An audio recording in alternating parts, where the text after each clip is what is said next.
GK with એમમાં આપ સૌનું સ્વાગત છે.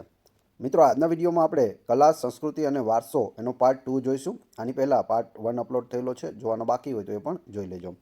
પાછલી પરીક્ષાઓમાં પૂછાયેલા ખૂબ જ અગત્યના પ્રશ્નો આપણે આની અંદર આવરી લીધેલા છે. લાસ્ટમાં તમારી ટેસ્ટ પણ લેવામાં આવે છે, તો વિડીયો વ્યવસ્થિત જુઓ અને ટેસ્ટ આપી તમે તમારું નોલેજ પણ ચેક કરી શકો છો. એ સિવાય આની પીડીએફ પણ તમને પ્રોવાઈડ કરાવવામાં આવશે. 51મો પ્રશ્ન છે, રાણકી વાવ કોણે બંધાવી હતી?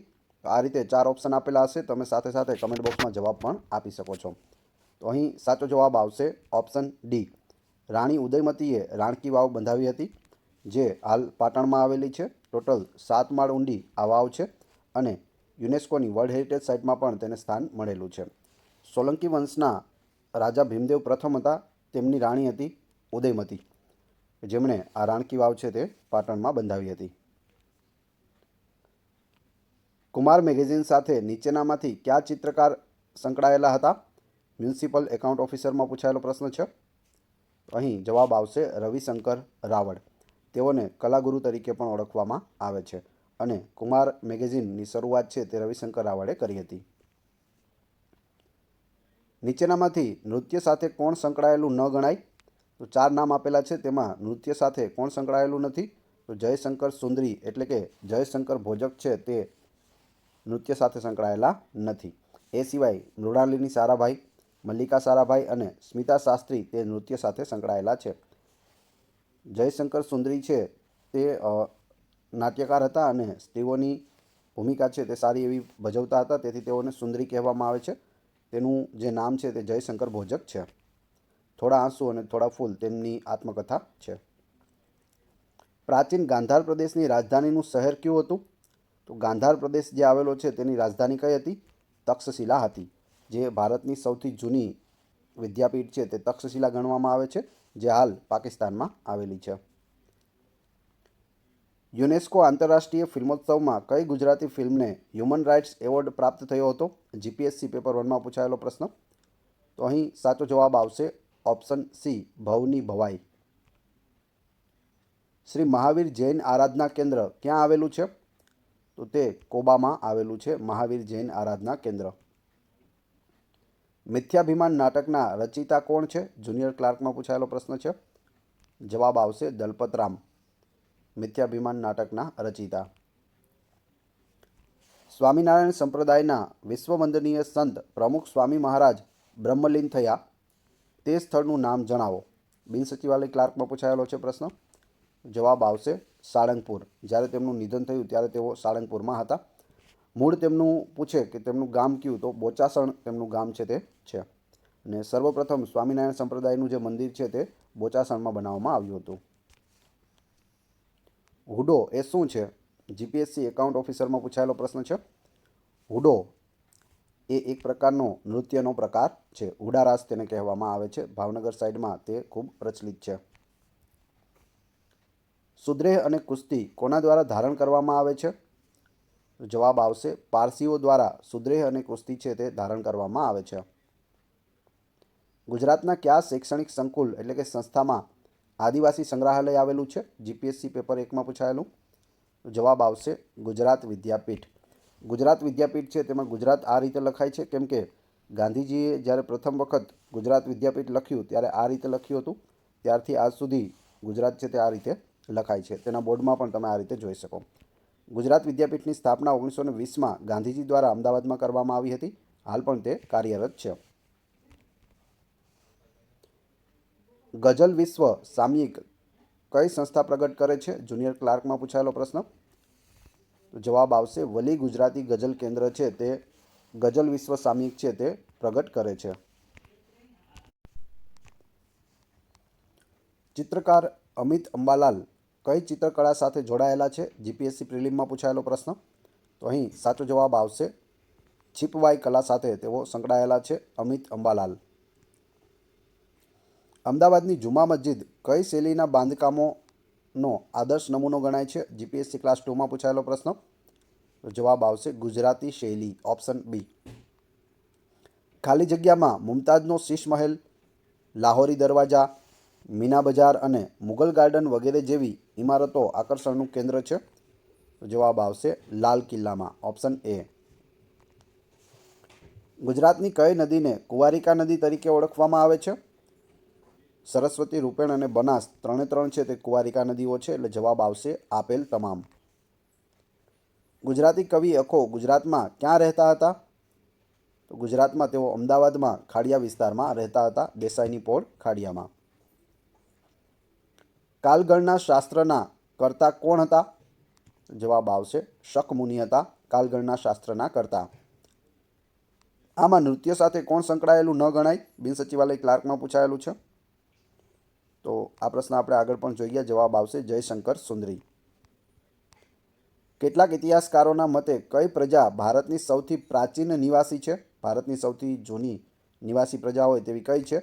નેગ્રીટો છે. ઓપ્શન સી સાચો ઉત્તર છે. દિવાળીબેન ભીલનું નામ કયા સંગીત સાથે જોડવામાં આવે છે? જીપીએસસી પ્રિલિમમાં પૂછાયેલું. જવાબ આવશે લોક સંગીત સાથે સંકળાયેલું નામ છે દિવાળીબેન ભીલ. ગુજરાતના ગરબા કઈ નવરાત્રી દરમિયાન થાય છે? જીપીએસસી એકાઉન્ટન્ટ ઓફિસરમાં પૂછાયેલું. કઈ નવરાત્રી હોય જ્યારે આપણે ગરબા રમીએ છીએ ગુજરાતમાં? તો જવાબ આવશે આસો નવરાત્રી. Option A. ગુજરાતી કવિ અખા કઈ ધારાના કવિ ગણાય છે? જીપીએસસી ક્લાસ 1માં પૂછાયેલું. તો તેઓ જ્ઞાન ધારાના કવિ છે. ફાગવેલ કયા જિલ્લામાં આવેલ છે? ફાગવેલમાં ભાથીજી મહારાજનું મંદિર આવેલું છે અને તે ખેડા જિલ્લામાં આવેલું છે. નીચેના પૈકી કયું લોકનૃત્ય બનાસકાંઠા વિસ્તારનું નથી? જીપીએસસી ક્લાસ 1માં પૂછાયેલું. ચાળો છે તે બનાસકાંઠાનું નથી. એ સિવાય મેરાયો, કાનુડો અને સાંઢળી નૃત્ય છે તે બનાસકાંઠાનું છે, જેમાંથી મેરાયો નૃત્ય છે તે હાલ બનાસકાંઠામાંથી વાવ-થરાદ જિલ્લો અલગ થયો, તો મેરાયો નૃત્ય હવે વાવ-થરાદ જિલ્લાનું આવશે. મહાબલીપુરમના રથ મંદિરોમાં સૌથી નાનું રથ મંદિર કોનું છે? તો તે દ્રૌપદીનું સૌથી નાનું છે તે રથ મંદિર છે.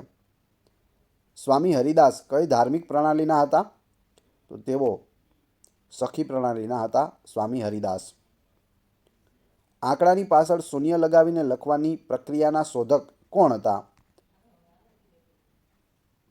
ગુત્સમદ ઋષિ હતા. કોણ હતા? ગુત્સમદ ઋષિ આંકડાની પાછળ શૂન્ય લગાવીને લખવાની પ્રણાલીના શોધક હતા.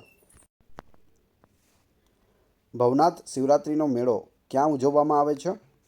તો તે જૂનાગઢ જિલ્લામાં ઉજવવામાં આવે છે. જવાબ આવશે ઓપ્શન બી. વર્તમાન સમયમાં પાકિસ્તાનમાં આવેલ રાવરપિંડીથી પશ્ચિમમાં પ્રાચીન સમયમાં કઈ વિદ્યાપીઠ હતી? તો તે તક્ષશિલા વિદ્યાપીઠ હતી, જે હાલ પાકિસ્તાનમાં છે. મકર સંક્રાંતિનો અર્થ શું થાય? મકર સંક્રાંતિ આપણે 14 જાન્યુઆરીના રોજ ઉજવીએ છીએ, પતંગોત્સવ તરીકે તેને ઓળખાય છે. તો તેનો અર્થ શું થશે? સૂર્યનો મકર રાશિમાં પ્રવેશ. સૂર્ય જ્યારે મકર રાશિમાં પ્રવેશ કરે ત્યારે તેને મકર સંક્રાંતિ કહે છે. ભારતની કઈ પ્રજામાં માતૃપ્રધાન કુટુંબ પ્રથા પ્રચલિત હતી? માતૃપ્રધાન. તો આમાં સાચો જવાબ આવશે ઓપ્શન ડી. દ્રવિડોમાં હતી માતૃપ્રધાન કુટુંબ પ્રથા. ધરતીના ચિત્રકાર તરીકે કોણ જાણીતા હતા? જીપીએસસી પેપર 1માં પૂછાયેલું. તો જવાબ આવશે ખોડીદાસ પરમાર, ધરતીના ચિત્રકાર. અડીકડી વાવ અને નવઘણ કૂવો ક્યાં આવેલો છે? કહેવાય છે અડીકડી વાવ અને નવઘણ કૂવો જેણે જીવતા ન જોયો તે જીવતા મૂવો, એવું કંઈક છે. તો તે જૂનાગઢમાં આવેલો છે. ઓપ્શન ડી અહીં સાચો ઉત્તર છે. જે ઉપરકોટનો કિલ્લો છે જૂનાગઢમાં, ત્યાં ઉપર આવેલું છે અડીકડી વાવ અને નવઘણ કૂવો. નીચેના પૈકી કયા જિલ્લામાં ઝાલાવાડી બોલી બોલાય છે? જીપીએસસી મેન પેપર 1માં પૂછાયેલું. ઝાલાવાડી બોલી છે તે ક્યાં બોલાય છે? સુરેન્દ્રનગરમાં બોલાય છે. તેને ઝાલાવાડ તરીકે પણ ઓળખવામાં આવે છે વિસ્તારને. ગોહિલવાડ છે તે ભાવનગર જિલ્લો, કાઠિયાવાડ છે તે જૂનાગઢ જિલ્લો, એ રીતે બધે કાઠિયાવાડી બોલાય છે. એ રીતે અલગ અલગ બોલીઓ છે તે બોલાતી હોય છે. સુરતી બોલી છે, અમદાવાદી બોલી છે, બધી અલગ અલગ છે. સમ્રાટ અશોકે સ્તંભલેખો પર શું કોતરાવ્યું હતું? તો ધર્માજ્ઞાઓ કોતરાવી હતી. મહેસાણા જિલ્લાના મોઢેરા ખાતે કયું સુવિખ્યાત મંદિર આવેલ છે? પીએસઆઈ ખાતાકીયમાં પૂછાયેલું. તો મોઢેરામાં સૂર્ય મંદિર છે તે આવેલું છે. કયા મુગલ બાદશાહે ભારતના પ્રખ્યાત ગ્રંથનો અનુવાદ કરવા એક અલગ ખાતાની રચના કરી હતી? જવાબ આવશે અકબર. અકબરે શું કર્યું? તો ભારતના પ્રખ્યાત ગ્રંથનો અનુવાદ કરવા માટે એક અલગ ખાતું છે તે બનાવ્યું હતું. સોનલ માનસિંહ, કિરણ સહગલ, ઇન્દ્રાણી રહેમાન મુદગલ વગેરે કયા નૃત્ય સાથે સંકળાયેલા છે? તો તેઓ ઓડિસી નૃત્ય સાથે સંકળાયેલા છે. Option A. ઐતિહાસિક સ્થળ લોથલ ગુજરાતના કયા જિલ્લામાં અને અંદાજિત કેટલા કિલોમીટર દૂર છે?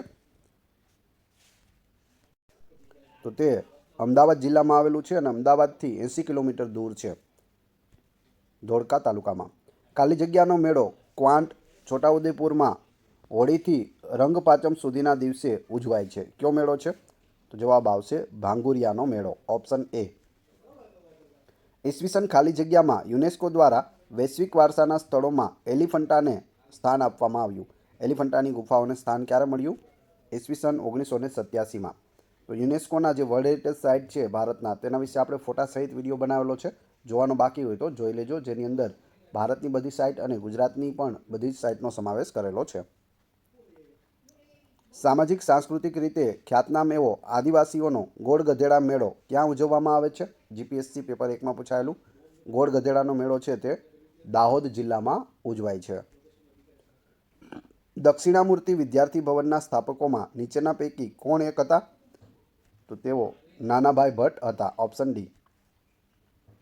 ભારતમાં સંગીત ક્ષેત્રે તોતાએ હિન્દ તરીકે કોણ જાણીતું છે? અમીર ખુસરો જાણીતા છે તોતાએ હિન્દ તરીકે.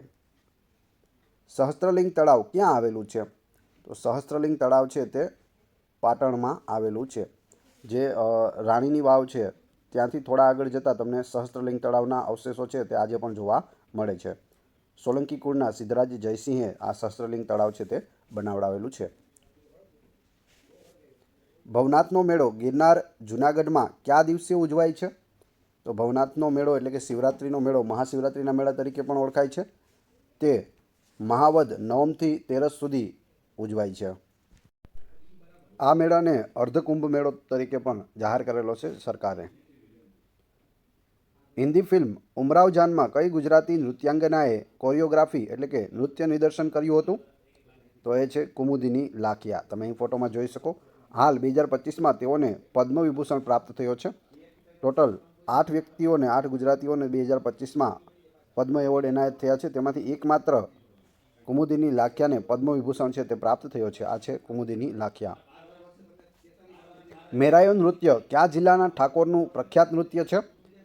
તો તે વાવ-થરાદ જિલ્લાના ઠાકોરોનું પ્રખ્યાત નૃત્ય છે મેરાયો નૃત્ય. વાવ-થરાદ જિલ્લો ગુજરાતનો 34મો જિલ્લો બન્યો છે. કેટલામો જિલ્લો છે? 34મો. પહેલાં 33 જિલ્લા હતા. બનાસકાંઠામાંથી વાવ-થરાદ જિલ્લો બનાવવામાં આવ્યો છે. મેરાયો નૃત્ય પહેલાં છે તે બનાસકાંઠાનું હતું, પરંતુ હાલ તે વાવ-થરાદનું છે. ઓપ્શન સી અહીં સાચો ઉત્તર છે. ભૂંગળીઓ અને પેટી માસ્તર શબ્દો નીચે પૈકી કોની સાથે સંકળાયેલા છે? જીપીએસસી ડિસ્ટ્રિક્ટ એજ્યુકેશન ઓફિસરમાં પૂછાયેલો પ્રશ્ન. તો જવાબ આવશે ઓપ્શન એ ગુજરાતનું લોકનાટ્ય. હવે તમારી ટેસ્ટ, જે આપણે વિડીયો જોયો તેમાંથી તમને અહીં પ્રશ્નો પૂછવામાં આવે છે, જેનો જવાબ તમારે ક્રમશઃ કમેન્ટ બોક્સમાં આપવાનો છે. પ્રશ્ન નંબર 1, રાણકી વાવ કોણે બંધાવી હતી? 2, પ્રાચીન ગાંધાર પ્રદેશની રાજધાનીનું શહેર કયું હતું? 3, ગઝલ વિશ્વ સામયિક કઈ સંસ્થા પ્રગટ કરે છે? અને 4, મેરાયો નૃત્ય કયા જિલ્લાના ઠાકોરનું પ્રખ્યાત છે? પીડીએફ મેળવવા માટે તમે ટેલિગ્રામમાં જીકે વિથ એમ ચેનલની મુલાકાત લઈ શકો છો, જેની લિંક ડિસ્ક્રિપ્શનમાં પણ આપેલી છે. વિડીયો પસંદ આવ્યો હોય તો લાઇક, કોમેન્ટ, શેર અને સબસ્ક્રાઇબ કરવાનું ના ભૂલશો. આ ચેનલ ઉપર ઘણા બધા વિડીયો અવેલેબલ છે. તમે ચેનલના નામ ઉપર ક્લિક કરી વિડીયોમાં જઈ બધા જ વિડીયો જોઈ શકો છો. Thanks for watching my video.